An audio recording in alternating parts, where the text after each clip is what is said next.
Well, Raiders training camp rolls on in Henderson. The team staying cool and practicing indoors on Tuesday. The talking camp is one of the team's highest paid players not being there.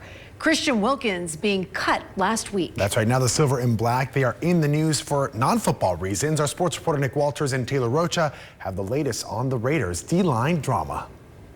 It's a story that took the NFL world by storm. An incident involving Christian Wilkins kissing a player on the head that would factor into his release. With Wilkins now off the roster, the team is only looking to the future before their first season under head coach Pete Carroll.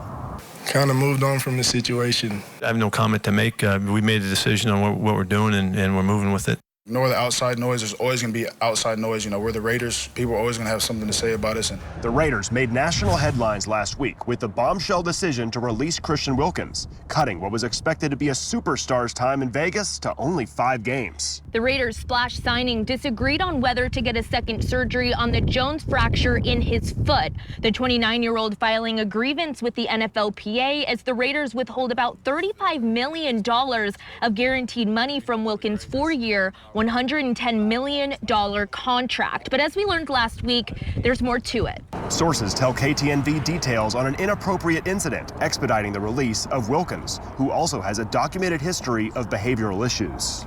On Monday, I reported that Wilkins had kissed a teammate on the head in a meeting, which the teammate took offense to, filing a sexual harassment claim to Human Resources. After practice, I asked Adam Butler about the developing story. If you got something going on in life, just, talk to somebody.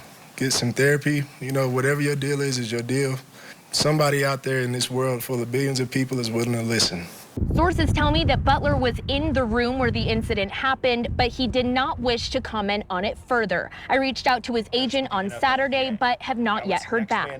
The team gets back to work on Thursday. The Raiders telling us they have a next man up mentality and will use reinforcements like Las Vegas native Jonah Laulu to fill the void on the interior. So after 2 days of pads, the Raiders get a well-deserved day off tomorrow as they inch closer to their first preseason game in Seattle against the Seahawks. Can't wait. But for now, reporting from Raiders HQ, I'm Nick Walters. Taylor Rocha, Channel 13 Sports.